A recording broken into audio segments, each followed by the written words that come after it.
দিনহাটার একাধিক পুজো কমিটির কর্মকর্তাদের হাতে রাজ্য সরকারের আর্থিক অনুদানের চেক তুলে দিল প্রশাসন। পূজার সরকারি অনুদানের চেক হাতে পেয়ে খুশি পূজা কমিটির সদস্যরা। গতকাল থেকে দুর্গা পূজার অনুদানের চেক বিতরণ শুরু। বেশ কয়েক বছর থেকেই পুজো কমিটিগুলিকে অনুদান দিচ্ছে রাজ্য সরকার। গত বছর ৭৫,০০০ টাকা করে চেক দেওয়া হলেও এবার দেওয়া হচ্ছে ৮৫,০০০ টাকা।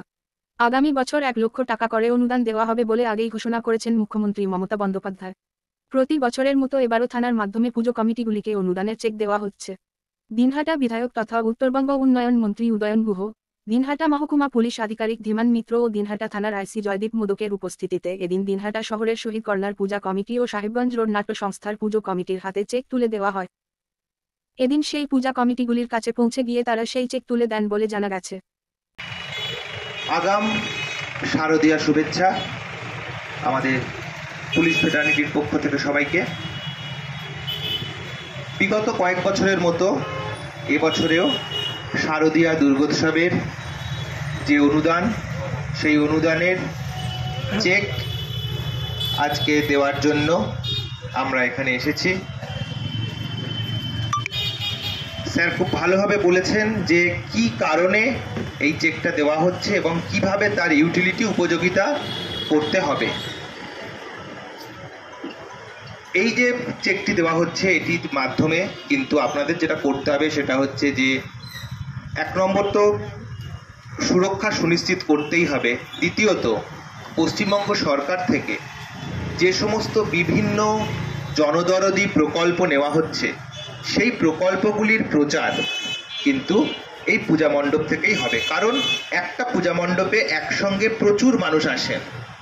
বিভিন্ন যে প্রকল্পগুলি এখন চলছে সেই প্রকল্পগুলিকে মানুষের কাছে পৌঁছে দেওয়ার জন্য এর থেকে ভালো উপায় আর নেই। তাই অবশ্যই আপনারা প্রকল্পগুলির ফ্লেক্স আপনাদের পূজা মণ্ডপে রাখবেন। আপনারা জানেন যে পূজার প্রত্যেকটি পূজাকে নিয়ে একটা কম্পিটিশন হয় এবং সেখানে প্রথম, দ্বিতীয়, তৃতীয় নির্বাচন হয়। এই নির্বাচনেরও অন্যতম একটি নিরিখ কিন্তু আপনারা কতটা সমাজ বান্ধব আঙ্গিক আপনাদের পুজোর মধ্যে দিয়ে তুলে ধরেছেন।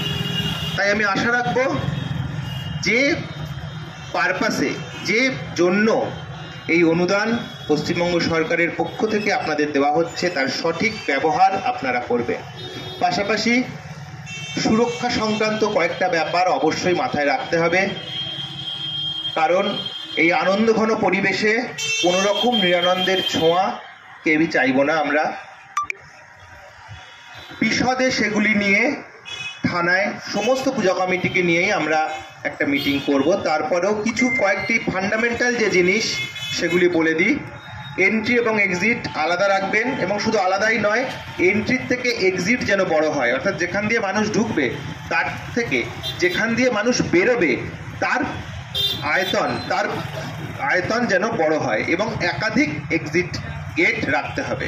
এছাড়াও অগ্নি নির্বাপক ব্যবস্থা এবং সিসিটিভি অবশ্যই আপনাদেরকে রাখতে হবে। এছাড়াও ভলেন্টিয়ার্স, আপনাদের পক্ষ থেকে ভলেন্টিয়ার্স, আমাদের পুলিশ ফোর্স, সিভিক ভলেন্টিয়ার্স তো থাকবেই, কিন্তু আপনাদের পক্ষ থেকেও ভলেন্টিয়ার্স কিন্তু অবশ্যই নিয়োগ করতে হবে এবং তাদের লিস্ট আপনাদেরকে থানায় জমা দিতে হবে যাতে আমরা প্রয়োজনে তাদের সঙ্গে যোগাযোগ করতে পারি। যে শারদীয়া উৎসব সেটা আমাদের সবচেয়ে বাঙালির বড় উৎসব। সেই উৎসব উপলক্ষে আজকে সমস্ত দিনাটার সমস্ত আপামর জনসাধারণ আস্তে আস্তে পুজোর কিন্তু ভাইবের মধ্যে ঢুকে যাচ্ছি আমরা। তো আজকে এখানে যে চেক প্রদান অনুষ্ঠান হচ্ছে সেখানে উপস্থিত রয়েছেন আমাদের মাননীয় মন্ত্রী মহাশয়, উপস্থিত রয়েছেন আমার এসডিপিও সাহেব এবং আমি নিজেও এসেছি।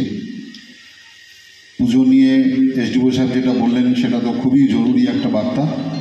এ ব্যাপারে আমরা আরও বিস্তারিত আলোচনা করব। খুব শীঘ্রই থানাতে আমরা সমস্ত পুজো কমিটিকে নিয়ে একটা সিকিউরিটি মেজার্সের উপরে মিটিং করব। সেই মিটিং করার পর তারপরে আমরা আরও ডিটেলসে আপনাদেরকে বলবো। যাই হোক, প্রতিবারের ন্যায় যেভাবে আমরা দিনহাটাতে পুজো দেখে এসেছি বা পুজোর ডিউটি আগেও আমরা যারা করেছি তারা পুজো যাতে নির্বিঘ্নে সম্পন্ন করা যায় সেই ব্যাপারে সচেষ্ট থাকবো এবং আপনাদের সহযোগিতা সর্বান্তকরণে আমরা চাইব। ধন্যবাদ।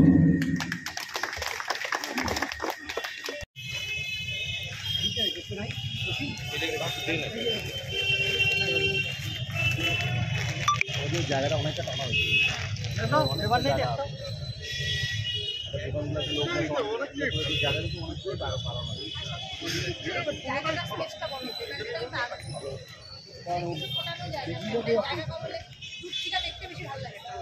জায়গা লাগে বড়